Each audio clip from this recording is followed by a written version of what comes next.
Yo, what is up, guys? This is James Carter TV, and it is time for the 9th 2016 NFL mock draft that I put out on this channel. But this one is going to be a little bit different than most or all of the ones that I've done so far, because it will be a dual mock draft, and dual in more than one ways, because it is me and Chase Oliver working together, but we are also dueling one another because we want to know who is the better mock drafter. Is it I, James Carter TV, or is it he, Chase Oliver? I'm going to let him introduce himself. What is going on, Chase Oliver? What's up, guys? Chase Oliver here. I do NFL videos sometimes on my channel, but mostly known for pro wrestling and other stuff. So there you go. So if you like pro wrestling and other stuff, I suggest you go and subscribe to his channel. It will be in the description box below. So this is the way it is going to work. I have the odd numbered team. Chase has the even numbered teams. We will both select players, not based on what we think the team should do, but based on what we believe the teams will do in this 2016 NFL draft.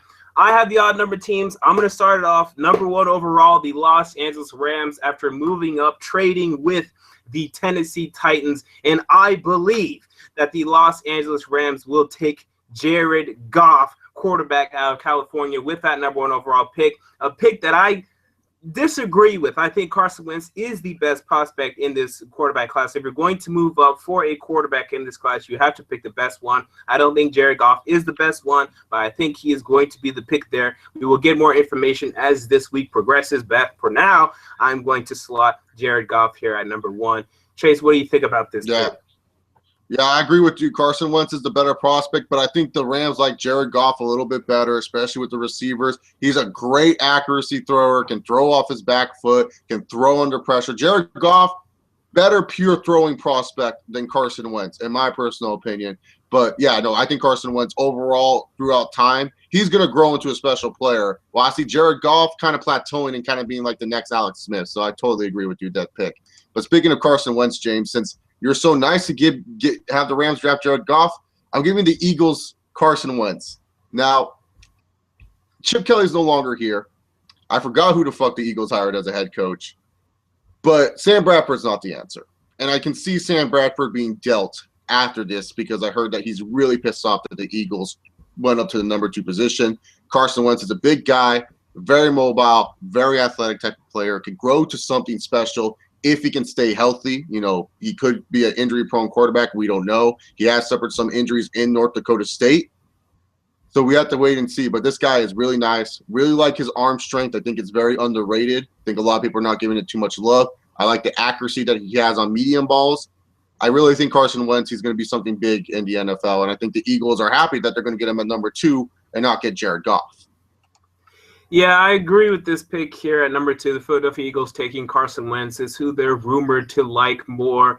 And honestly, I think this will be a good pick for them. I like the circumstance of which he's going into. It's not perfect per se. I mean, the wide receivers I think are pretty good, but some of them still need to prove themselves, like Nelson Aguilar. Josh Huff needs to prove that he's more than just a cute little toy. Ryan Matthews is a okay running back in the NFL, average. But really, when it comes to the Eagles, that defense, I think under Jim Schwartz, is going to be a top 10 defense in the NFL. And I think that will take a lot of pressure off Carson Wentz to succeed early on in his NFL career, and this will help mold him into a franchise quarterback. And the Eagles, whether or not you or anyone else likes to admit it or not, they are a winning franchise. Now, they do not win Super Bowls, but they've been to the playoffs 16 out of the past 27 years. This is a good franchise. If you're telling me, I'm a quarterback, James Carter, and you're telling me you want to go to the Eagles, I'd be like, yeah, this is a pretty good franchise. I'm fine going to the Philadelphia Eagles, and I think Carson Wentz will be too. So with that said, it's my turn. Yeah. It's the 3rd pick.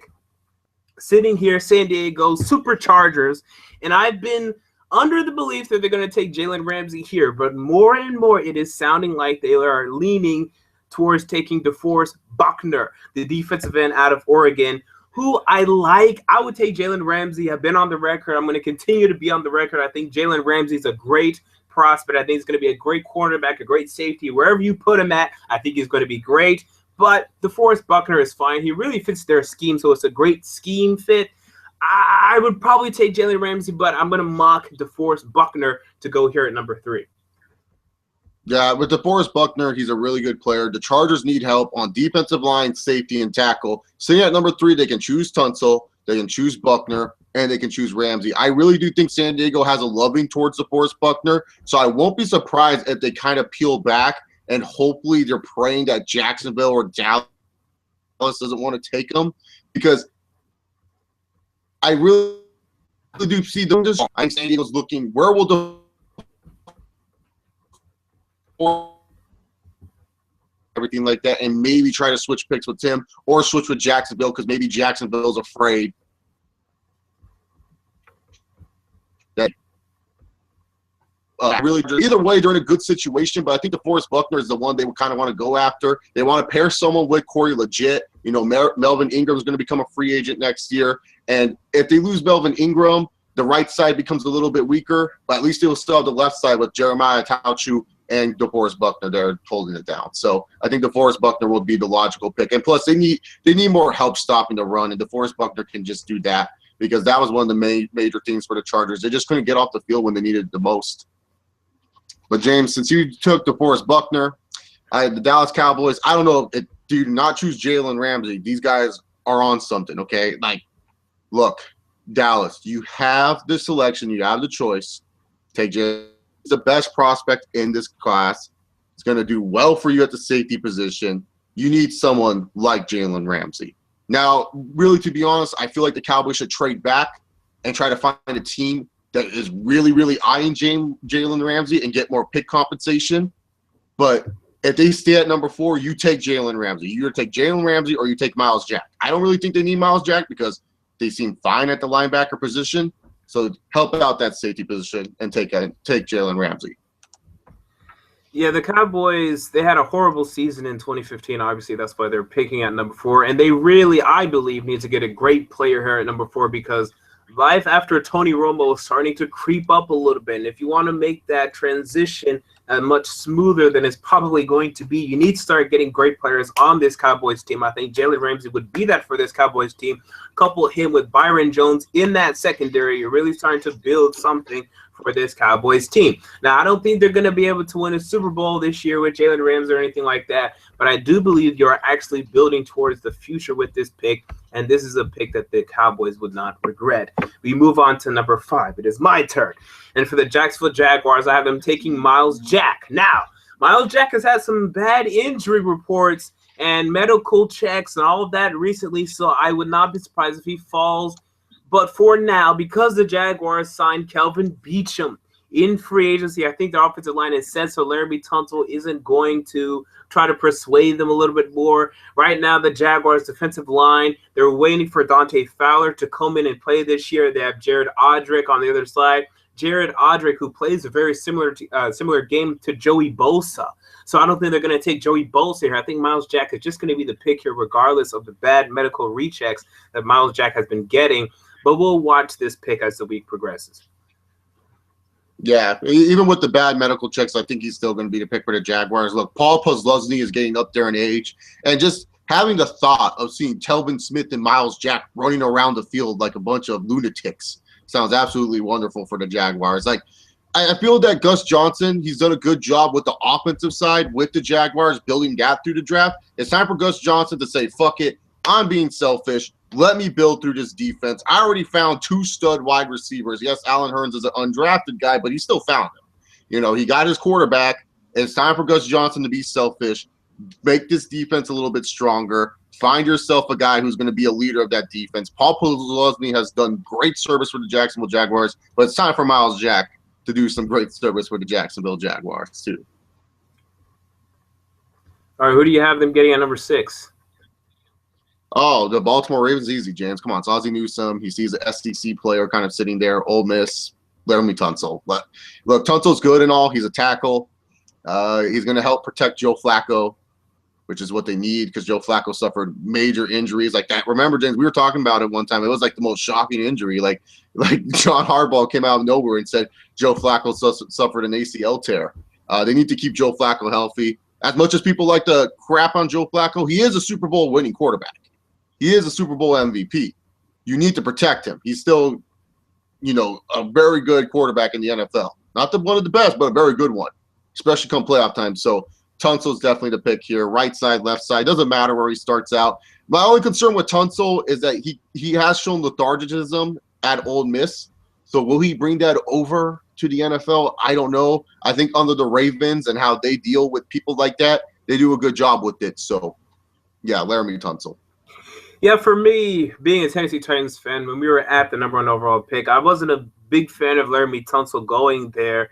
And not only because I felt a confidence in Taylor Lewan, because I felt confidence in Jalen Ramsey, but I have a meter going off, an alarm going off when it comes to Laramie Tunsil. I think there's just some things about this guy that I really don't like. I question a lot of his character. He had an arrest for domestic violence. I know that, yeah, he was attacking his uncle because apparently his uncle was attacking his mom or whatever, but it's still not a good thing to have on your record. He was in the hotel room with Robert Kendichi getting high as hell, jumping off rooftops. There's something about this guy that I don't like. And yeah, he seems like he's like a good interview guy. Yeah, he seems like a good interview guy. Yeah, but there's just some stuff. But you don't really know. Yeah, definitely, and also there's some injury concerns as well. But I think Ozzie Newsome would sit here and he would say that, hey, these two teams, the Los Angeles Rams and the Philadelphia Eagles, they take two quarterbacks. This allows one of the top tier prospects to fall to me. We have Eugene Monroe on the left side, who we kept, but we could see upgrading him, maybe moving him to the right side, maybe moving Laramie Tunsil to the right side. But either way, we have to protect Joe Flacco, who we are giving a 6-year, $120 million deal to. We have to protect him. We have to take Laramie Tunsil with the 6th pick. And with that said, we move on to the 7th pick, my pick. And I had the 49ers taking Joey Bosa. Now, this was a tough decision for me because the 49ers are sitting here, and you're talking about them possibly going anywhere in this draft. I mean, with all the options here, there's not a clear-cut option. The 49ers are not a team that you look at and you're saying this is the problem with the 49ers because there's so many of them. They just don't have a very good roster right now. They don't have a very good team right now. You wish that Sammy Watkins or A.J. Green or Julio Jones was available here. That way they could take a wide receiver, yeah. But they're not. You wish a quarterback was here, but he's not. You wish a premier defensive player was here. And he kind of is. And his name is Joey Bosa. Right now the 49ers are sitting. They have Aaron Lynch as an outside linebacker. They have Ahmad Brooks as an outside linebacker, neither of which inspire much confidence from me. So I'm going to have them taking Joey Bosa here just because I think he's the best pick for them right here. But they're probably going to prove me wrong. What do you think about it? Joey Bosa, he has a motor. That's all I can really say about it. It's not a consistent motor. It'll start sometimes. It'll sometimes not go at all. It just all depends on his mood and his behavior. If the team's doing really well, you will see the best Joey Bosa you could possibly see. And if it's the team's going bad, you will see a mediocre Joey Bosa. He's a nice player. Not trying to say Joey Bosa is really bad. I don't think he's going to turn out to be a bad pro. I just see him more of an inconsistent pro. Like, I see him many years in the league, and we kind of just look at it, and we're just like, why is Joey Bosa still in the league? Like, that type of person. Kind of like an Alan Branch or something like that. Maybe a little bit more productive than Alan Branch, but yeah, Joey Bosa, nice little player. I don't know if he's going to stay outside linebacker in the 3-4 though. I think he's going to stay. I think he's going to go in defensive end. I don't like his coverage skills at all. Just because he can cover in college and as a linebacker doesn't mean shit to me. So, all right, who do you have the Browns taking at number 8? Well, everyone's probably thinking I have Ezekiel Elliott here because it makes sense. Zeke, he's one of the top prospects. Well, I'm thinking how the Cleveland Browns will think. And I think the Cleveland Browns love them some Shaq Lawson out of Clemson. Defensive end, outside linebacker. Teams are looking at Shaq Lawson. He's rising up draft boards after having like an injury during the national title game. Ever since then, Shaq Lawson, the injury, who cares? He's rising up the draft boards. And I see Shaq Lawson being the outside linebacker in the NFL level because a lot of teams are loving what Shaq Lawson can do as an outside linebacker. And Cleveland needs more help on that interior front. They just need more help, especially when it comes to pass rushing. I don't know what the fuck Barkevious Mingo is doing, but I haven't seen him around at all for Cleveland. So they need someone else at that outside linebacker position or even defensive end. Lawson, I think, is terrific when it comes to stopping the run. When it comes to pass rushing, he is deceptively fast. I don't think he's like quick off the ball, but he's deceptively fast getting his hands up and confusing the offensive tackle. So I think he's going to do well as a pass rusher, but I feel like he is going to be a better run stopper in the NFL than he was at college, especially under Cleveland's system. So I see them taking Shaq Lawson. I think he's right now their pick to choose. I know everyone's going to think Ezekiel Elliott, but I think they're looking at other running backs later in the draft. Yeah, the Browns are one of those teams that need help pretty much everywhere. That's why they moved back to this spot, even though I didn't think the trade was really good for them. I thought they should have solidified their quarterback position or gotten a lot more than what they got, because you got 5 picks, one of which is obvious because you're going to swap picks. Another one, why'd you care about getting it as a 2018 second rounder? So really, to me, you gained 3 picks in total. Conceivably, you gained a 2017 first, a 3rd rounder this year, and a 4th rounder this year. That's all you got. That's literally all you got to me. So with that in mind, I think this is a fine pick. I mean, the Browns, they have to start accumulating talent. I think Shaq Lawson is a good player. It's a good player for them to get, a good player for them to have. I wouldn't draft a tackle. I know some people want them to draft Ronnie Stanley. I wouldn't do it. Although I do like Ronnie Stanley as a prospect. I think your offensive line is one of I think it is the strongest unit on the Cleveland Browns right now. Yeah, so it's their best unit. Yeah, I mean, right now you have Joe Thomas, Joel Bitonio. You lost Mitchell Schwartz, but those 2 players right there are good players. So with that in mind, I think this is a good pick for the Cleveland Browns. Now we move on to number 9. It's my turn, and I'm now the Tampa Bay Buccaneers taking Ronnie Stanley. A lot of Bucs fans are going to be disappointed. They want Vernon Hargreaves to go here, but I think the Tampa Bay Buccaneers are putting everything they have into building around Jameis Winston, their franchise quarterback, and drafting Ronnie Stanley will allow them to do that. Ronnie Stanley goes to the Tampa Bay Buccaneers at number 9. Oh, I like Ronnie Stanley. Now, I see him more of a right tackle at the NFL level. That's just me, maybe kicking inside of guard, but he could possibly play left tackle. You know, I thought DJ Fluker couldn't play left tackle, and he played a little bit for the San Diego Chargers. That's who Ronnie Stanley kind of reminds me of, as a DJ Fluker type of player. So he could play left tackle, but I see him more of a right tackle in the NFL. So that's how I really view it. Not really too much on Ronnie Stanley. I'm not really too big on the tackles this year, James. I have a bad taste in my mouth ever since people overrated Luke Joko and Eric Fisher. Yeah, the tackles have coming out lately have not been very good at all. I mean, I keep going back year and year and year and year. Tackles have not been very good in the top 10, but we'll see if Laramie Tunsil and Ronnie Stanley can break the mold. But who do you have the Giants taking at number 10? Oh, James, it's the New York Giants every year. It doesn't matter how loaded their defense is. They choose a defensive end. Maybe they will choose a wide receiver or something, but really there's no wide receivers in this draft that warrant a top 10 selection. I don't feel like the Giants will want an Ezekiel Elliott in the backfield, Odell Beckham and Ezekiel Elliott on the same team. Doesn't seem like a good idea, especially with the Giants with the new regime. It's no longer the Tom Coughlin era. It's a new era in the New York. So I really do think they're going to still bolster up that defensive line. Kevin Dodd from Clemson coming off the board. Oh, Clemson must be happy. They have 2 players going in the top 10.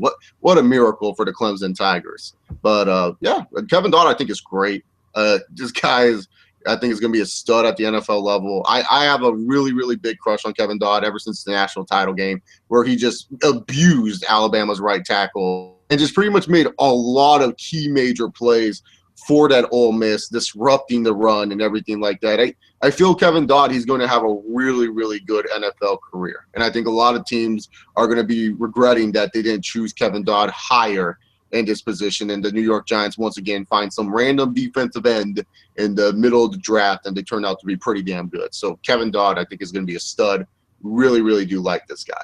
Only complain he's probably not the fastest dude, but still, really love this dude. Yeah, the Giants are sitting here at number 10 in a kind of a weird spot. I mean, this would be a great place to take a defensive lineman because, I mean, I think in the teens and the 20s of this first round, and even in the 30s, defensive linemen are going to be going like crazy.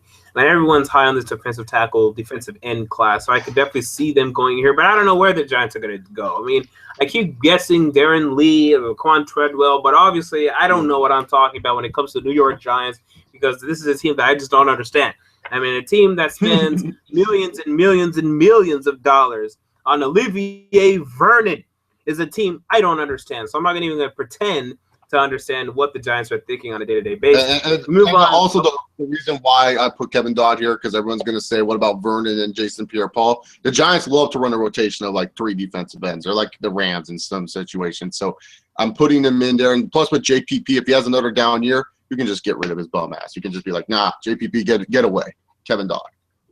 So sitting at number 11, I have the Chicago Bears taking Ezekiel Elliott. This is something I didn't really put much stock into, but now I'm hearing more and more chatter that the Bears want a running back. They do not trust Jeremy Langford or Kadeem Carey to split the running back load heading into 2016. A decision that I think I disagree with. I mean, I'm fine with Jeremy Langford. I thought he was pretty good in spot duty in 2015, but if they want to draft running back, that's fine. I'm on the record. I'm not a big fan of Ezekiel Elliott. I mean, I think he's a second-round player. I think he's a running back that is a nice complement to a good quarterback. But if you have a bad quarterback and you're expecting Ezekiel Elliott to carry your team like Jamal Charles, like Arian Foster, like Marshawn Lynch, like Adrian Peterson, you're going to be disappointed. And there are 5 running backs in the 2017 NFL Draft that will do that for you more than Ezekiel Elliott ever will. And that is just my opinion on the matter. But that's why I have the Bears taking. Yeah, Ezekiel Elliott, the only thing I really love about Ezekiel Elliott that stands out to me is that he's such a good pass blocker for his size.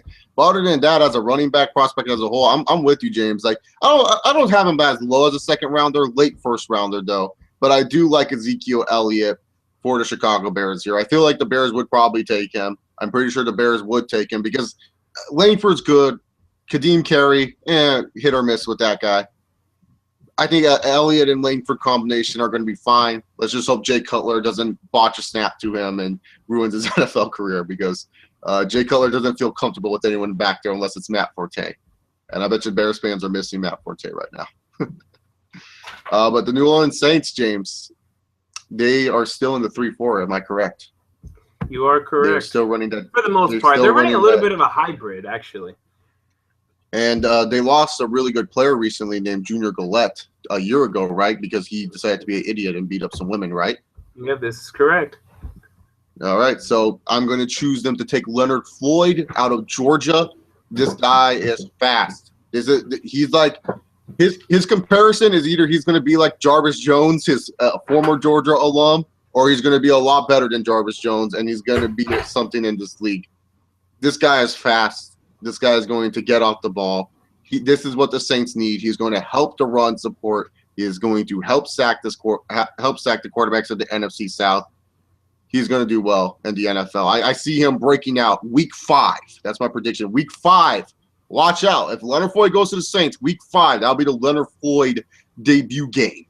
So, I like what the Saints, if they take Leonard Floyd, and I think there's a very high possibility, I like what the Saints are building defensively. They took Haoi Kikaha in the 3rd or 2nd round last year. They took Stephon Anthony as well. I mean, you're actually building a nice defense here. You keep Drew Brees around for a couple of years. You may see the Saints compete for another Super Bowl in 2 years. Just keep building this defense, and then give Drew Brees some help. I mean, Brandon Cooks is fine, but give him a nice big old player like a Jimmy Graham that you had, but you let him go. Okay, fine. But maybe take Treadwell here. I mean, that's a suggestion. But anyway, get more talent on this New Orleans Saints team. I like this pick a lot for the New Orleans Saints. Leonard Floyd at number 12. We move on to number 13, to the Miami Dolphins. Now, I considered Darren Lee going here, but I have to give them Vernon Hargreaves III. They're still in need of a cornerback. Brent Grimes, I know he's still not on the team. I'm not sure where he went, honestly, but they need a cornerback. Jamar Taylor is not very good. Byron Maxwell stunk in 2015. Get you a cornerback that can help defend the elite talents you face in the AFC East, like Eric Decker and Brandon Marshall and Sammy Watkins on a week-to-week basis. I have Vernon Hargreaves III going here at number 13. Yeah, Vernon Hargreaves III. I don't think he's the best corner in this draft, but I think he's the best man-to-man corner, and I feel like he fits best with what the Miami Dolphins would want to do on defense. So I do like this pickup for the Miami Dolphins. I feel like he'll be very, very good for this defense. Not right off the bat, not right off Jump Street, but give him a couple years, and you'll see that this pick actually paid off for the Miami Dolphins. Who do you have at number 14? Oh, yeah, I'm always forgetting that I have to say that right there. Number 14, the Oakland Raiders. Sheldon Rankins, defensive tackle out of Louisville. The Raiders. They've been building really well through the draft, James. This team looks absolutely ridiculous. Like I don't know who. I don't know if someone's playing Madden and they decided to make the Raiders have no salary cap or something. But I just don't understand how you still get Aldon Smith on a cheap deal. I know Aldon Smith's going through some illegal ramifications, but still absolutely ridiculous. But the Oakland Raiders. This was actually a harder team to pick, James, because you actually stole Vernon Hargreaves, who I was going to pick for the Oakland Raiders. I was really pissed off by that. But it's okay, James. I forgive you because I got Sheldon Rankins for the Raiders. Look, they need defensive tackles. That's what they need. Sheldon Rankins, he can play a 3 technique that is going to help out tremendously for Khalil Mack to get to the quarterback, Bruce Irvin to get to the quarterback, Aldon Smith, whatever 3 idiots you want to send at the quarterback. Sheldon Rankins will help with that 3 technique position. I feel he works better as a natural 3 technique. I don't feel like he'll do well as a 1 technique in the NFL level. But as a 3 technique, Sheldon Rankins is going to do some damage. He's going to go through those holes. And like I said, he's going to help out then the defensive end, whether that's Khalil Mack, freaking Aldon Smith, or Bruce Irvin, whichever idiot they want to send in there. It'll help them out tremendously. So Sheldon Rankins is the pick here. Yeah, everyone in the AFC, I mean, just salivate at the Oakland Raiders and the job that they are doing because, man, I'm afraid these guys might be getting real close to dominating the AFC once Brady leaves, man. The Oakland Raiders are building a hell of a team. Their offensive line I think, is going to be the best offensive line in the league next year. I mean, some people are talking about them taking Jack Conklin here or whatever. Why? They have 5 great starters on this offensive line, and they have Menelik Watson as a backup. I mean, they're absolutely fine when it comes to the offensive line. They're almost fine everywhere, so you just have to give them the best player on the board or defensive tackle, because I still think they could use a defensive tackle. Yes, they have Dan Williams in the middle on the defensive line. I think you can continue to add. I think that of all your positions and that you could take in the first round, because you wish, Raider fans, you wish there was a safety, a free safety, a strong safety, a safety of any kind that could go here at 14, but it just doesn't exist. So you have to go somewhere else, and that's going to have to be the defensive line. That's what you have to have the Raiders taking. To me, next. 15. Yeah, unless Jalen does something insane, you're not going to get a free safety this early. Yeah, that's correct. So 15, Tennessee Titans, my team. And I really, really wish this team would take Josh Doctson or Laquan Treadwell, preferably Laquan Treadwell with the number 15 overall pick, which is still a possibility because no one knows what John Robinson is thinking.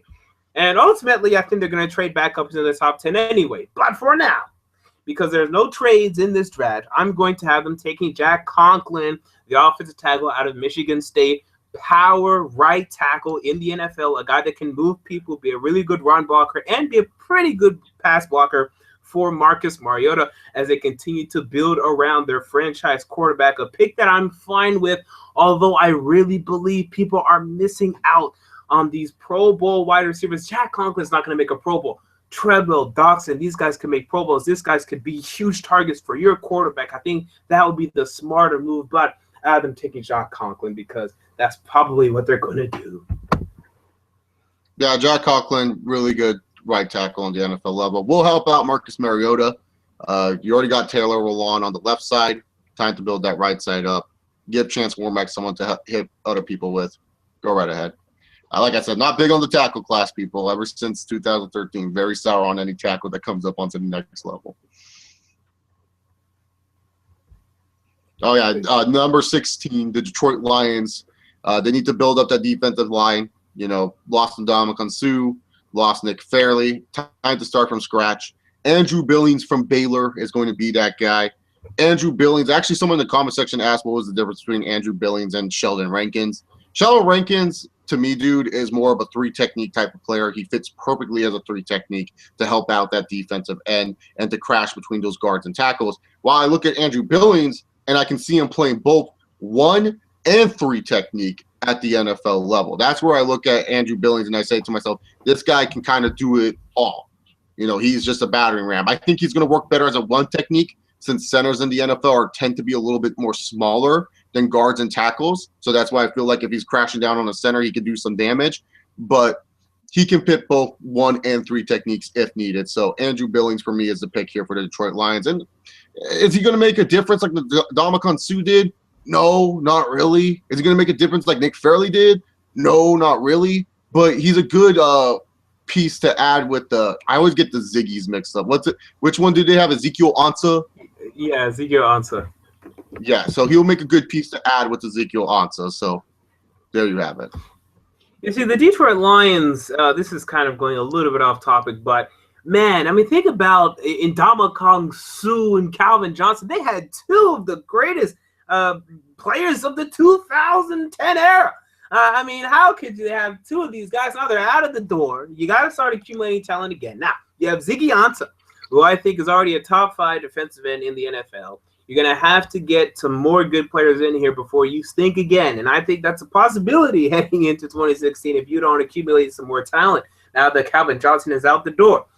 I would take Treadwell, but, I think Andrew Billings would be a good pick here. If you want to build your team, be a defensive team in 2015, you have Darius Slay actually playing well. Wow, the Lions actually drafted a cornerback that plays well. I think you can continue to build this defense, rely on this defense, but Stafford, I think, is going to struggle in 2016, I'm afraid. Now we move on to the number 17 overall pick, the Atlanta Falcons, a team that I'm starting to like a lot, but man, their schedule is tough. And I'm not sure they're going to be able to have success against it. But sitting here at number 17, I think all of their linebackers aren't very good. I think you have Brooks Reed, who is fine, but I think could be improved upon. You sign Courtney Upshaw, who's nothing more than a run defender. And you have Sean Weatherspoon and O'Brien Schofield. Like, these aren't very impressive names. So I would like to see them take Darren Lee or Reggie Ragland. But you also have a defensive tackle, I think, a need. So I'm going to have to taking A'Shawn Robinson. I think that's where they're going to go. If it were me, it'd probably be Darren Lee and then Reggie Ragland and then someone else before A'Shawn Robinson. I'm not a big A'Shawn Robinson fan, but I think they're going to put a premium and a lot of effort into fixing the middle of their defensive line. That's been their goal since Dan Quinn took over as head coach. So I have them taking A'Shawn Robinson here at the number 17 pick. Yeah, Dan Quinn, who won the Seattle defense, he loves those big-time tackles right there. That's what Dan Quinn loves. And A'Shawn Robinson, he's not Brandon Mebane at all. I'm not trying to say he's Brandon Mebane, but he is definitely kind of similar. And I feel like Dan Quinn, if he doesn't go with the linebacker in this situation, because he doesn't really like any of the linebackers because none of these guys will remind him of Bobby Wagner, he's going to get someone that's a big-time defensive tackle that will stop the run. I feel like A'Shawn Robinson, and James should know I'm an Alabama fan, so I grade the Alabama prospects a little bit hard and sometimes overrate them. But A'Shawn Robinson, after watching more and more of him, just sometimes he looked like he took plays off if he knew the ball wasn't coming on his side of the field. He just was being lazy at some moments of time. I don't feel like he works well in the 3 technique. He works well as a first technique. He can make big-time plays, but I feel like he benefited a lot from Alabama's rotational system with so many different players coming in and out that, A'Shawn Robinson, when he was on the field, he was always like 90%, 100%. So he was able to make those big-time plays and stuff like that. It wasn't until the national title game where Alabama wasn't really rotating all that much. You saw A'Shawn Robinson kind of falter a little bit. There was that one play where Deshaun Watson kind of goes on the scrape back, and A'Shawn Robinson just gave up because he knew he wasn't going to catch up to Deshaun Watson. So A'Shawn Robinson, actually, James, you stole him from me. Again, you steal my pick because I felt for sure the Indianapolis Colts pick A'Shawn Robinson because they're going to be like, oh, A'Shawn fell to us? Oh, he's still a good prospect. Let's take him. But no, instead, the Colts are going to take another Alabama defensive tackle, James, Jarran Reed, who I think is better than A'Shawn Robinson, in my personal opinion. Jarran Reed's a little bit better. He can also play a little 5 technique. I don't think he's going to be a 5 technique, which is defensive end for most people. 5 technique at the NFL level, but natural 3 technique can help out that Colts abysmal run defense. I don't know, James. What can the Colts do to help this run defense? This run defense is absolute boo-boo. Yes, I thought the Chargers had bad run defense. For a while, LeGarrette Blount keeps running all over it. Every single year, LeGarrette Blount runs all over the Indianapolis Colts. So for all you fantasy people out there, pick up LeGarrette Blount when they face the Colts this year. But besides that, I just feel Jarran Reed will help out the Colts defensive line problems just a little bit. Both A'Shawn and Jarran Reed kind of great similar to me. I don't think they're elite defensive tackle prospects. They're good, But I feel like just because of where they're at, just because of some of the connections Nick Saban has at the NFL level, and just because of what school they went to and their recent success, they will be drafted pretty dang high. But I think Jerron Reed is overall better than A'Shawn Robinson. I was just thinking with the Colts, they're just going to be like, oh, look, it's a big name from a big school, so we got to take him. But Jerron Reed's a good second place prize for them. Yeah, and the Colts, they continue to fascinate me. Ryan Grigson continues to be one of the worst general managers in football. They have a clear need to protect Andrew Luck, to sign offensive linemen free agency, to sign anyone in free agency, and they don't do anything. They just sit on their asses. They don't do anything. But good luck to Indianapolis Colts. I don't care who you draft, you're in trouble. All right, next we have the Buffalo Bills. And this is an interesting pick. I think they need a pass rusher, but man, the run on the defensive lineman has been absolutely rough for them. So they're going to have to sit here. They're going to have to take someone else, and I have them taking Darren Lee out of Ohio State. I think he would be a linebacker for them that could be a nice movable piece, a good David Harris, Bart Scott type player for Rex Ryan's defense that I think he loves and treasures so much. And I think he would really improve this Bills defense to maybe actually be an elite defense, even though I'm not quite sure about this Bills team heading into 2016. Yeah, I agree with you with Darron Lee if he does end up here. Either Darron Lee or Reggie Ragland would be two great picks here because Rex Ryan's defense really works when you find a linebacker that can absolutely do a lot. And even though, like I said, with Joey Bosa, I don't really care about coverage skills in college for linebackers because sometimes they're inconsistent. Darron Lee can play decent zone. That's what I know about this kid. He can play a decent enough zone. He has a nose for the ball. And I feel like with the big tackles up in front that the Buffalo Bills have, he's able to shoot the gaps easier and maybe make some plays on the ball when it's running. So I feel Darron Lee, he's going to be a very good prospect choice here for the Buffalo Bills, and I feel like Rex Ryan will do well with him as long as Rex Ryan's on the team because I think Rex Ryan will produce this kid to do well. And it's Rex Ryan, and he loves defense. But you know who also loves defense, James? Who's that?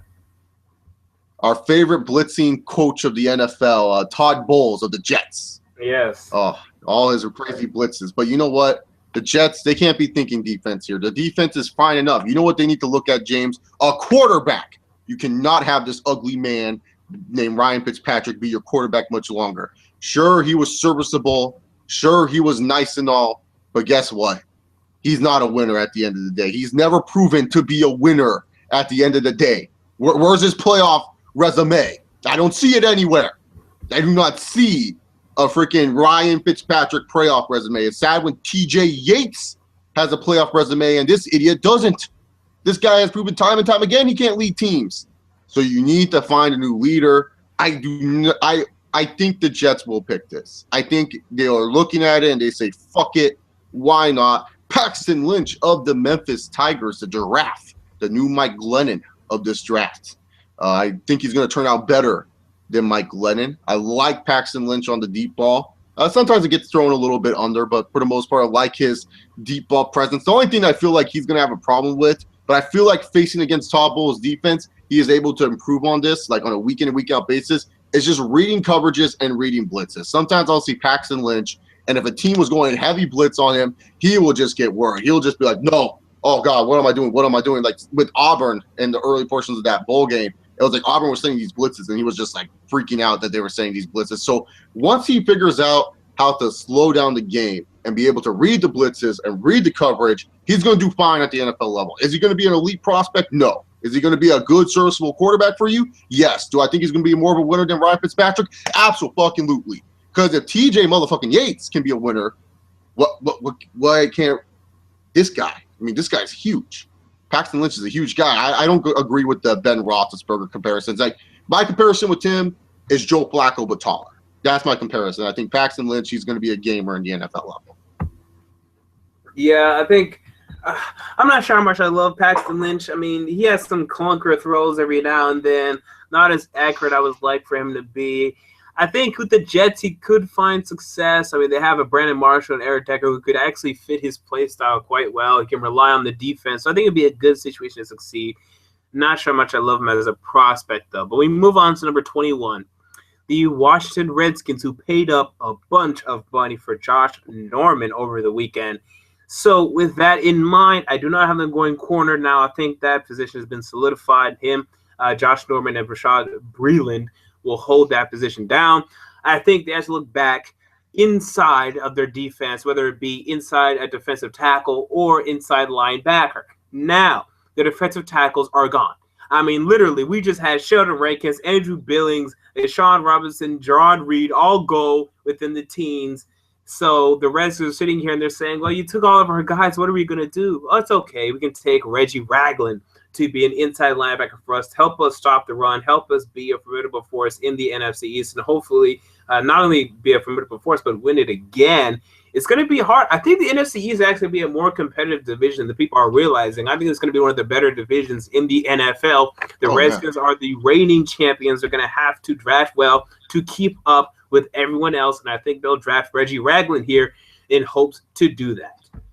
Yeah, Reggie Ragland, great sideline to sideline player. He has great lateral quickness. He just goes boom, boom, boom from sideline to sideline. Sometimes he takes poor angles on tackles, but when he hits you hard. So that's the one thing I like about Reggie Ragland. He goes sideline to sideline really fast. He has great lateral speed. Just sometimes he kind of misses and whiffs on tackles, and sometimes he will over pursue, especially if the quarterback is kind of just chilling there. He'll kind of leave his assignment to kind of over pursue the quarterback. So just little kinks right there. He's not necessarily like I said, downhill speed. I don't think he's the fastest guy, but lateral speed, this guy is really, really freaking quick. So it would be a good pick for the Washington Redskins. I think it would help out that defense because that defense is not that bad. You know, the Redskins defense is pretty damn solid if you ask me. So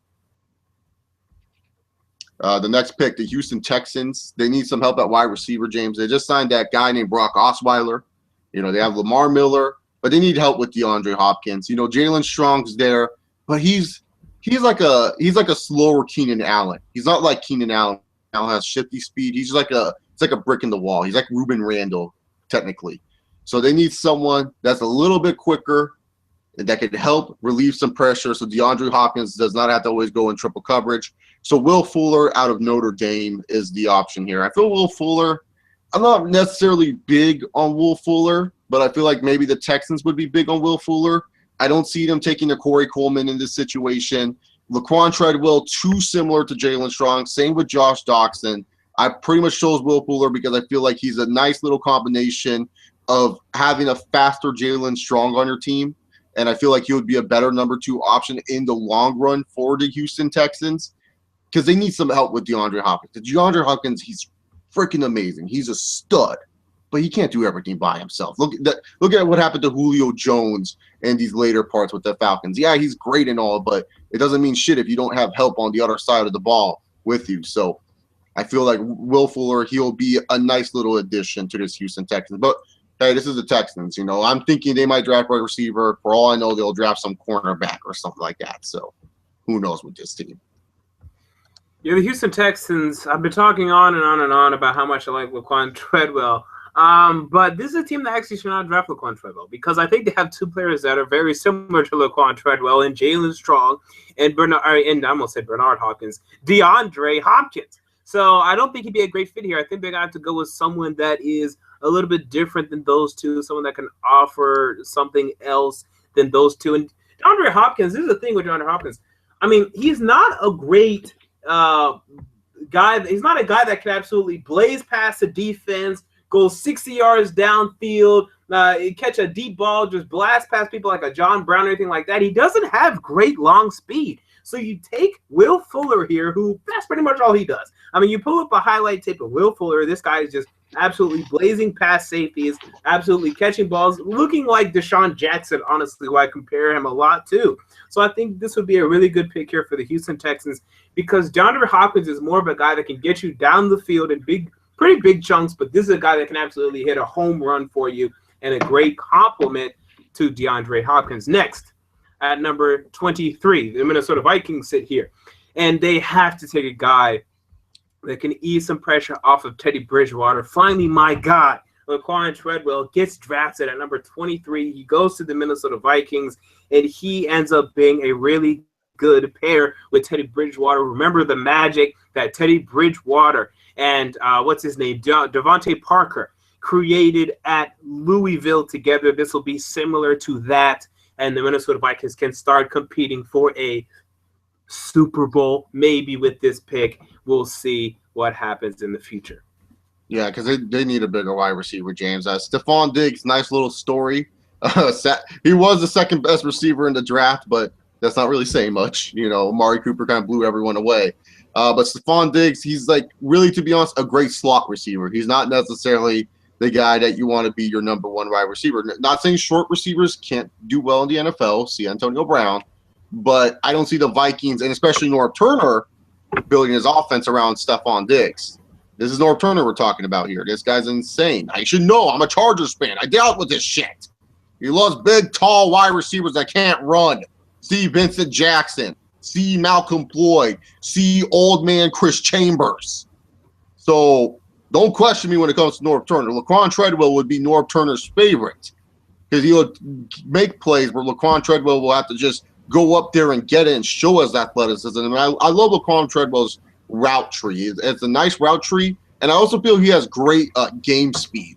Where, like, you know, where you see him speed in the 40 and everything else, I feel like it doesn't really show how fast Laquan Treadwell really is. There was a lot of plays that I remember. The one play that always sticks out to me is sadly the play he got injured in when he was facing Auburn, where he caught that ball. And I thought Auburn had him dead to rights. Like, Auburn's cornerbacks, like, they're not really like the greatest coverers, but they're really fast players. And Laquan Treadwell just burnt the secondary like it was no tomorrow. And he was like pretty much running for his life, trying to get that touchdown. And then sadly he got injured. So I always remember that play and say to myself, Laquan Treadwell, I think he has really good game speed, really, really good game speed. And also he's good at blocking on the outside.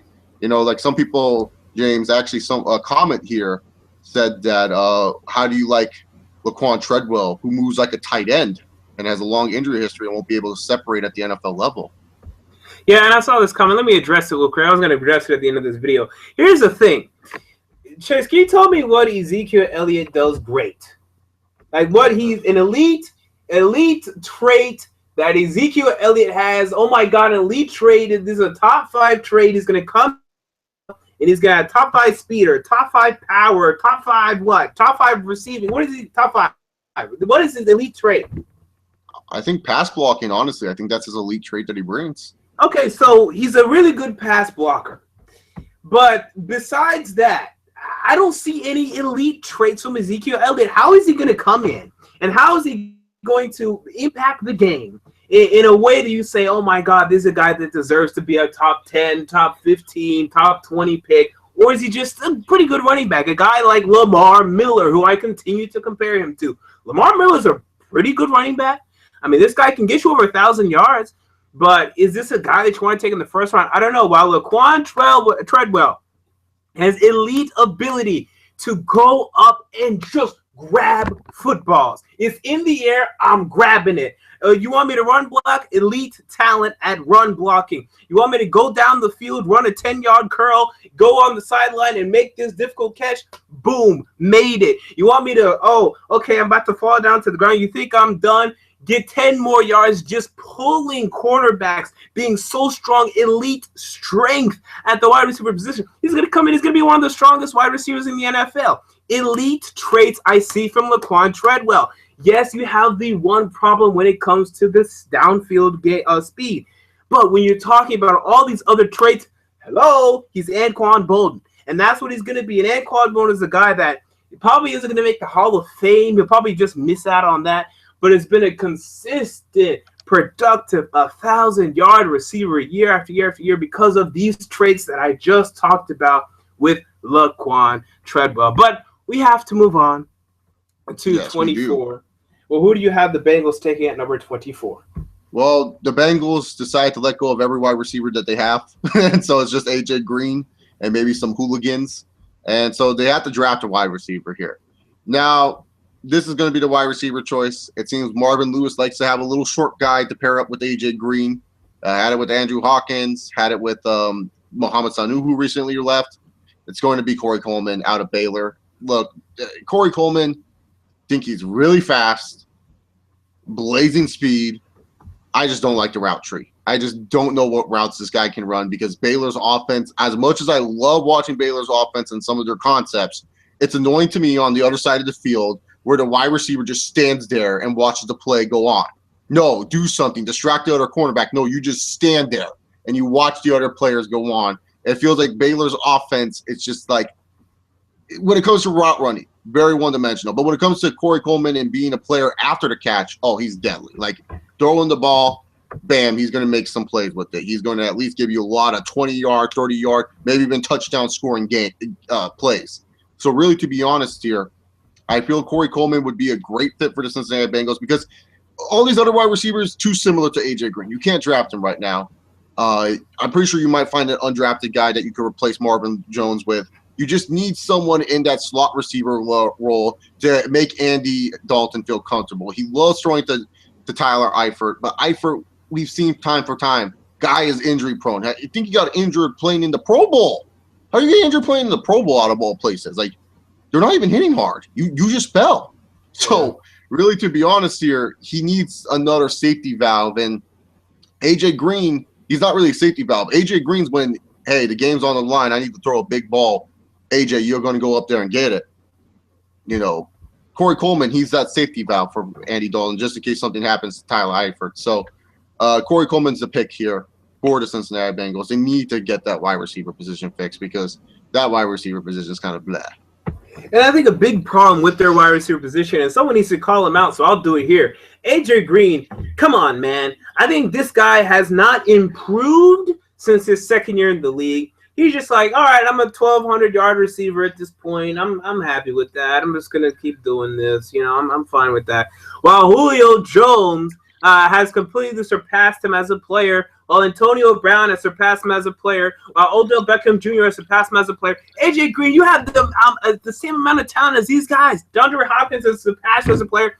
AJ Green, why don't you improve? This guy needs to grow. This guy could be an 1,800-yard wide receiver. But I think he's just kind of timid. Okay, you know, I'm happy with this. I'm fine with this. Yeah, 1,200 yards, I'm good. I don't need anything. That's fine. So now they have to go, and they have to get another great wide receiver in here to help share the load. Corey Coleman, who I don't love. I don't love Corey Coleman. I think he has a high drop rate. I think he runs no routes. I think he could have some success with Andy Dalton, you know, just run some bubble screens, run some deep routes, whatever. Let him be a street baller because that's all he is. He's a street baller. I mean, he's any guy. You go to Rucker Park or whatever park it is in New York City, find a black guy and boom, you have Corey Coleman to me. I don't see anything spectacular about Corey Coleman. But anyway, that's fine. At 25, Pittsburgh Steelers.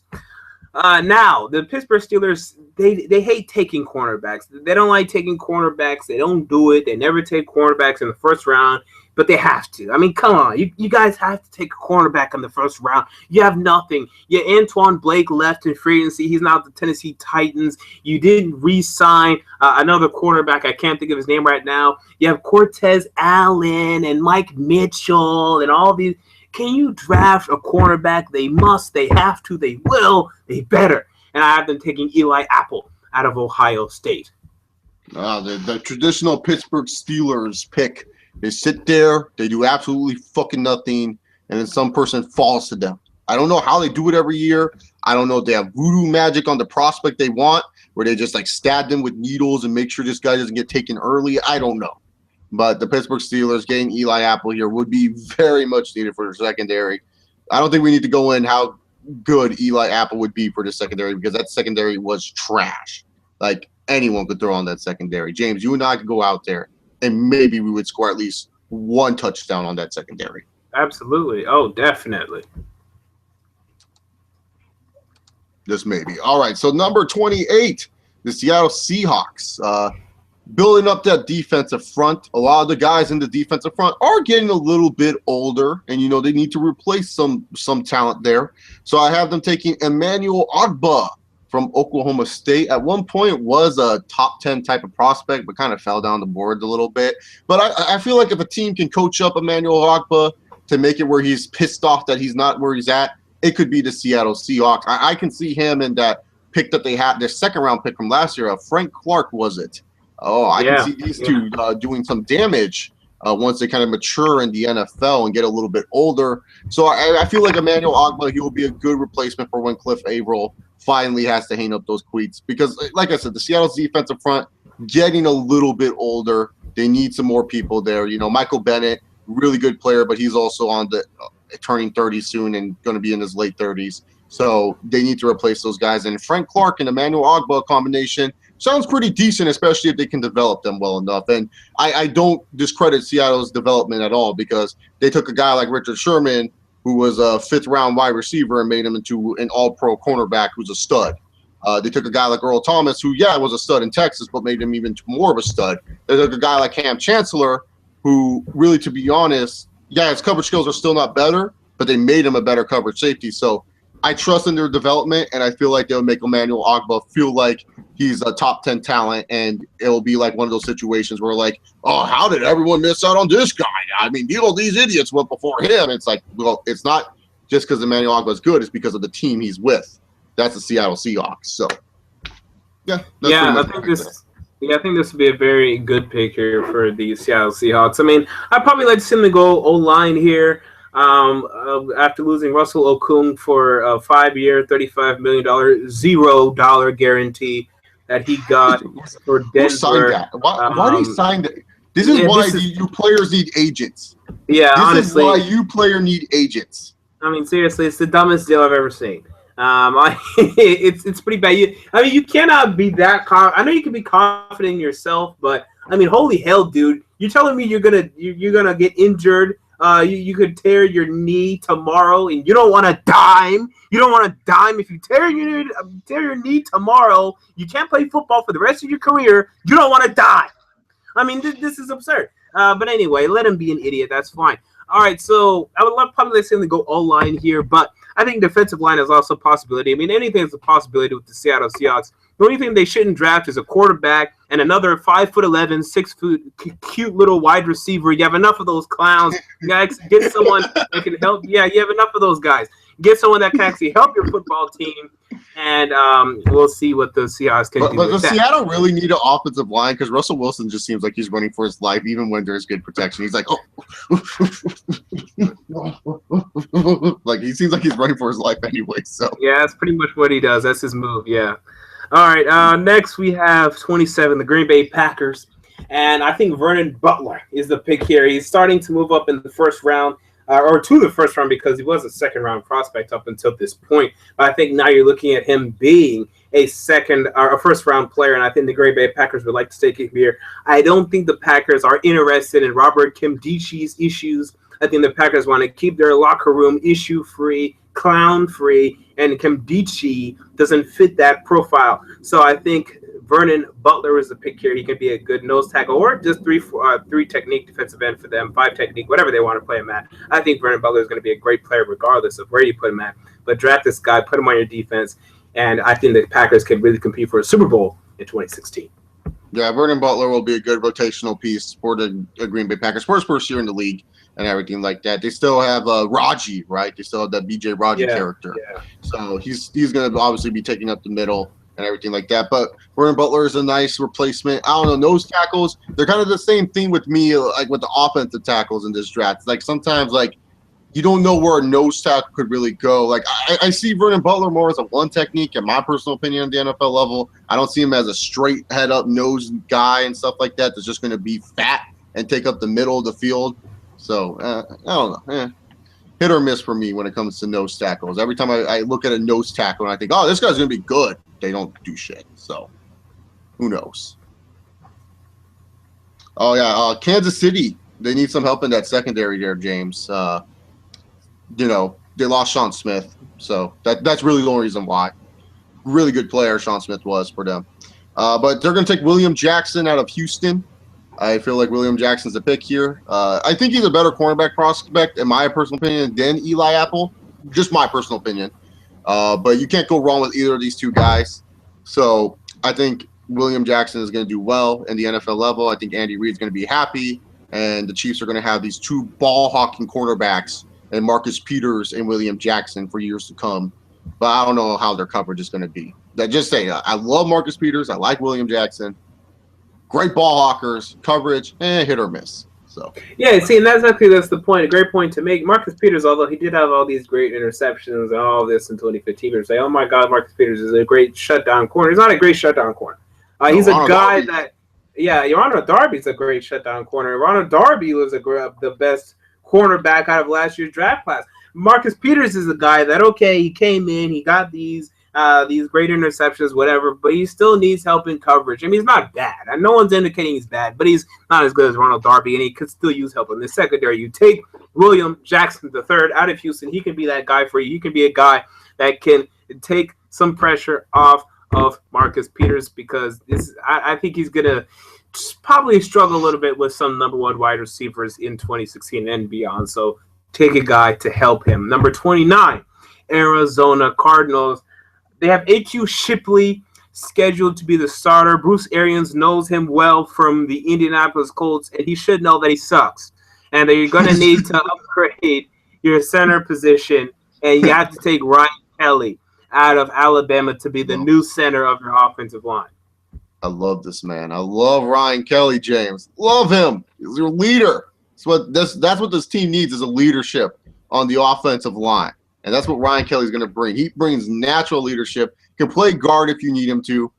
Very smart player. I love Ryan Kelly. Such a great kid. Oh, time for my favorite pick, James. The Carolina Panthers. I know everyone's like, why did you go into deep in Ryan Kelly? Look, it's Ryan Kelly. He's a good center. We don't need to go into deep thought about Ryan Kelly. But we do need to go deep thought of the Carolina Panthers. I'm the champion when it comes to the Carolina Panthers. Why is that?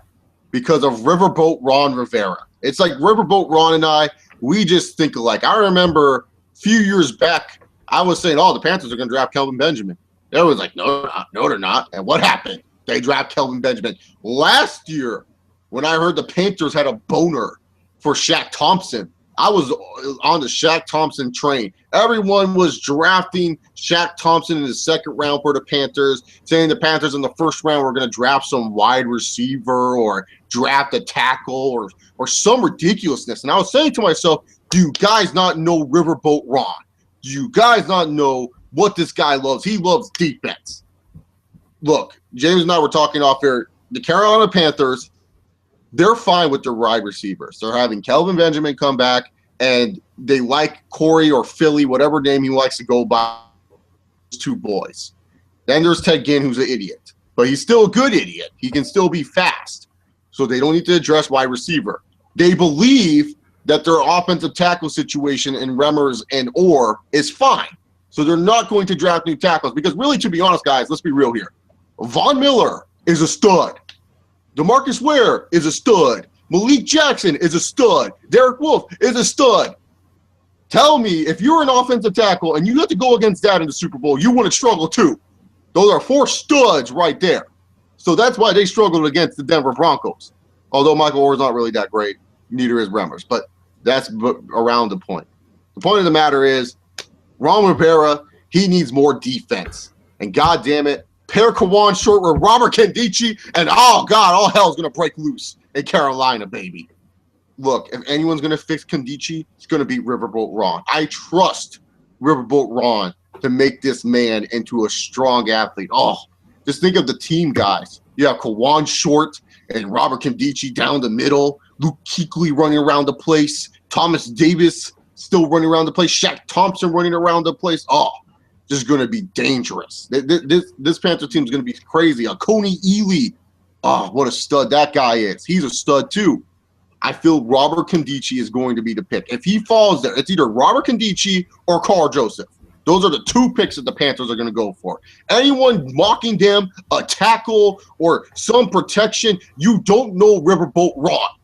Riverboat Ron needs defense. He's probably blaming his defense for what happened in that Super Bowl loss, not Cam in the offense. So Riverboat Ron Rivera, he is going to draft Robert Kendici, and he's going to love this pick, and the Panthers are going to love this pick, because if anyone can fix this mental man, it's going to be the Carolina Panthers. Kendici, very talented player. Love his first step, especially when he's motivated. He could be a dominant player when motivated. That's the problem there, is that Kendici, I feel like he doesn't have that much motivation. I feel like with Kendici, it's kind of like Julius Peppers in a sense, where, like, you know, Peppers kind of took plays off at North Carolina, and everyone's like, oh, I don't know if Peppers is really all that good, but Peppers ended up being really good when he got to the NFL level. I think once Kondichi realizes that he gets money for playing football, and he's like, oh, what are all those zeros and stuff like that? And Riverboat Ron says, keep that up and you'll get more zeros. Kondichi's going to play very, very well. So Robert Kondichi going to the Carolina Panthers. That's my pick. And time for the last pick. Pick 31, 3-1. Okay, here we go. So I think the Denver Broncos are sitting here, and they just want to get a good football player. Now, hopefully they have the quarterback situation figured out by this point, because taking a desperation, and it would be desperation pick of Dak Prescott or Connor Cook or Christian Hackenberg or any of these clowns would be nothing short of desperation. I think John Elway is smarter than that. He's going to wait. He's going to be calm. He's going to take a good football player. And I think that football player that he will take here would be defensive tackle Kenny Clark out of UCLA, who I think could help this defensive line after they lost Malik Jackson in free agency. Derek Wolfe they kept, but I do, and Sylvester Williams they also have on this defensive line. But really, you're talking about they would love if an offensive lineman was here. I mean, they could possibly take Jason Spriggs or someone like that, but I just think John Elway is going to continue to build this defense. That's been his model. That's been his goal. Quarterback doesn't make sense here with Paxton Lynch off of the board. I think defensive line, specifically Kenny Clark, is the pick right here. Yeah, Kenny Clark's a really good run stopper, and that was Malik Jackson for the Denver Broncos. I feel like a lot of people are like, yeah, he got sacks, Malik Jackson, but that was because sometimes Von Miller would be double-teamed and Malik Jackson would be just running free down the gap and everything like that. Derek Wolfe was the sack specialist when it came to the defensive line part of the Denver Broncos. I feel like Kenny Clark, he'll kind of fill the hole, not really in a dominating way like Malik Jackson did.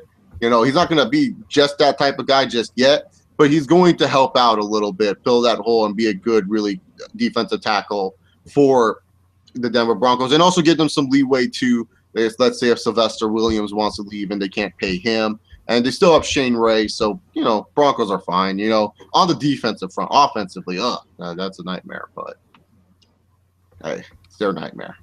They signed up for it. They wanted Peyton Manning, so that's what you get once Peyton leaves. Yep, they did. And with that said, that ends this 2016 NFL mock draft. Well, the Patriots decided to deflate some football, so their pick has been taken away from them, to which I say good. And they decided to trade Chandler Jones for a second-round pick, and to that I say good luck. All right, so with that said, thank you, Chase Oliver, for joining me today. Where can the people find you? Twitter @ChaseOliver68. I post a lot of NFL, NBA, bunch of sports stuff on there. So if you guys like sports and wrestling, check out that. And also my YouTube channel. If you like wrestling and MMA, check out that as well. I don't really post that much NFL stuff because NFL, if you have a channel for it, you have to be dedicated. Like my friend James is. He's dedicated to a lot of the NFL and NBA stuff, man. He keeps up to date. He's one of the 3 best NFL YouTubers you should check out. It's him, it's Louis T, and it's Schleg Daddy TV. Those are the only 3 people you need to watch when it comes to NFL. If you want joke NFL videos, just watch Eat That Pussy. But for the most part, if you want legit NFL news and different opinions of all different sources and just different thoughts about this upcoming draft, check out those 3 guys. They have profiles on almost all the top prospects and everything like that. So, yeah, those are the 3 guys I suggest. So thank you, James, for letting me come on this channel and at least talk some football for a little bit. Oh, that is absolutely no problem at all. And you guys already know where to find me. But in case you don't know, it's @JamesCarterTV on Twitter, youtube.com/JamesCarterTV. Subscribe, and you already know what's up. Well, until next time, everybody, it's been James Carter TV, and I'm out. Peace.